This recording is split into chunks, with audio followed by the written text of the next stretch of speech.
The rain hammered against the windows of our apartment in Chicago, mirroring the storm brewing inside me. For 20 years, Elian and I had built a life. A comfortable, predictable life. I was a software engineer, a coding geek through and through, happy with my routines, my work, and my wife, or so I thought. Elian, with her fiery red hair and infectious laugh, had always been the more outgoing one, a vibrant artist who brought color into my often grayscale world. It started subtly, a whisper of doubt that grew into a roar. Elian began staying late at her studio downtown, claiming a surge in commissions. I didn't question it, not at first. I trusted her implicitly. Trust, I would soon learn, is a fragile thing, easily shattered. Then came the phone calls. Late-night murmurs, hushed tones that ceased the moment I entered the room. "It's just a client," she'd say, her eyes darting away from mine. But the seed of suspicion had been planted, and it began to sprout, twisting and turning in my gut. The final blow came unexpectedly, during a routine check of our bank statements online. A recurring charge, a substantial one, to a hotel I'd never heard of, the Grandview Inn, nestled in the Wisconsin Dells. Elian had told me she was going to a pottery convention in Milwaukee that weekend. Milwaukee was in the opposite direction. My heart hammered against my ribs, each beat a painful reminder of my naivete. I tried to rationalize it. Maybe it was a mistake. Maybe there was a perfectly innocent explanation, but deep down I knew. The truth, ugly and undeniable, stared back at me from the screen. My wife was cheating on me. The next few days were a blur of disbelief and mounting rage. I couldn't eat, couldn't sleep. My mind raced, replaying every conversation, every gesture, searching for clues I had missed. I felt like an idiot, a fool who had been played for a sucker. I confronted Elian when she returned from her convention. I laid out the evidence, the bank statement, the hotel name, the location. She paled, her usually vibrant face ashen. For a moment she tried to deny it, to spin a web of lies, but the truth was etched on her face, a guilty confession she couldn't conceal. "It just happened," she finally choked out, tears streaming down her cheeks. "It didn't mean anything." I repeated, my voice rising. 20 years, Elian, 20 years of marriage. How could you do this to me?" she sobbed, begging for forgiveness, promising it would never happen again. But the damage was done. The trust was broken, shattered beyond repair. I looked at her, at the woman I had loved and cherished for so long, and I saw a stranger, a liar, a betrayer. "I want a divorce," I said, the words heavy and final. She pleaded, she cried, she threatened. But my mind was made up. I couldn't stay with her, not after this. The thought of sharing my life with someone who could so easily betray me was unbearable. The divorce was messy, as they always are. Lawyers, paperwork, accusations. Elian fought me every step of the way, trying to minimize her losses. She claimed I was being unreasonable, that I was overreacting. But I stood my ground. I wouldn't be bullied, wouldn't be manipulated. As I navigated the legal proceedings, I leaned heavily on my friends. One of them, Bram, suggested I take up a hobby, something to distract me from the pain. "Get your mind off things," he said. "Find something you enjoy." I'd always been fascinated by photography, so I bought a camera and started exploring the city, capturing the beauty and the grit of Chicago through my lens. It was therapeutic, a way to express the emotions I couldn't articulate. One evening, while reviewing the photos I'd taken, I noticed something in the background of a shot I'd taken near Elian's studio. A man standing in the doorway watching her. It was just a glimpse, a fleeting moment, but something about him seemed familiar. I zoomed in on the photo, enhancing the image. And then I saw it. The man was Kiernan, Elian's business partner, the one she always talked about. A wave of nausea washed over me. It all made sense now. The late nights at the studio, the hushed phone calls, the business trips. It had all been a lie. Driven by a renewed sense of anger and betrayal, I decided to investigate. I hired a private investigator, a discreet and professional woman named Aisling. I gave her the photo of Kiernan and asked her to find out everything she could about him and his relationship with Elian. Aisling was thorough and efficient. Within a week, she had compiled a detailed report, complete with photos and documentation. It confirmed my worst fears. Elian and Kiernan had been having an affair for months, possibly even years. They had been meeting at the Grandview Inn, using company funds to finance their trysts. The pottery convention had been a cover story, a carefully constructed lie to deceive me. But there was more. Aisling had uncovered evidence that Elian and Kiernan were planning to leave the city together, to start a new life using the money they had embezzled from the studio. They were going to run away and leave me with nothing. The realization hit me like a punch to the gut. I wasn't just a victim of infidelity, I was a victim of fraud. Elian hadn't just betrayed my heart, she had betrayed my trust and stolen my future. I decided I wouldn't let them get away with it. I wouldn't let them destroy my life. I would fight back.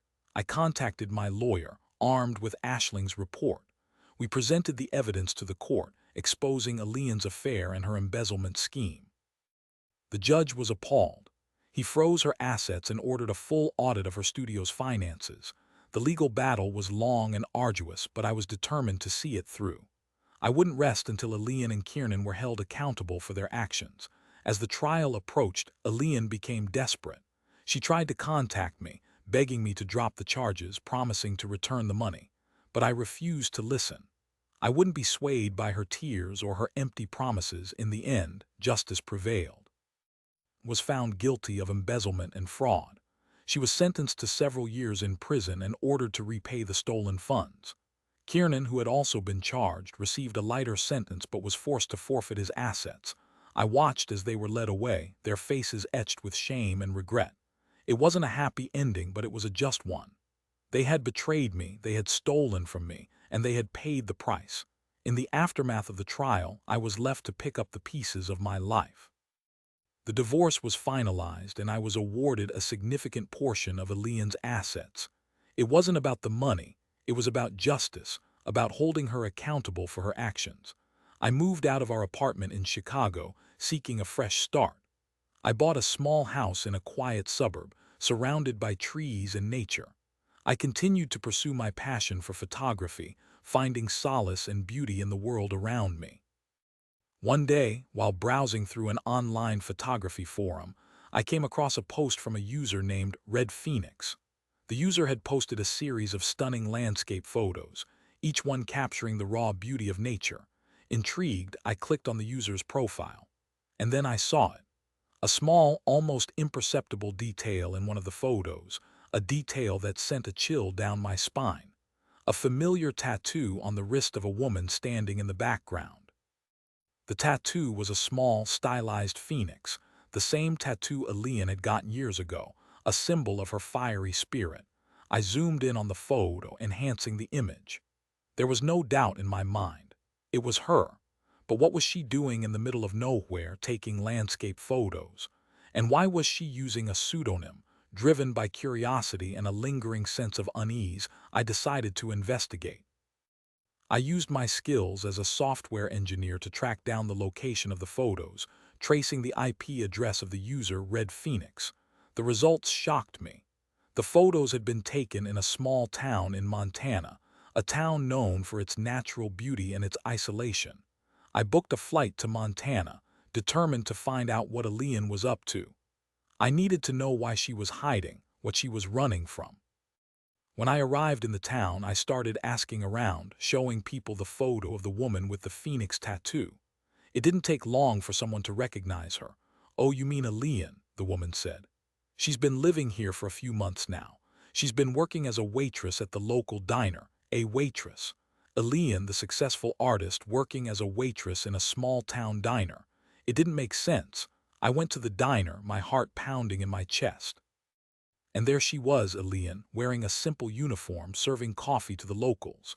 She looked tired, worn down, a shadow of the woman I had once known. She didn't recognize me at first.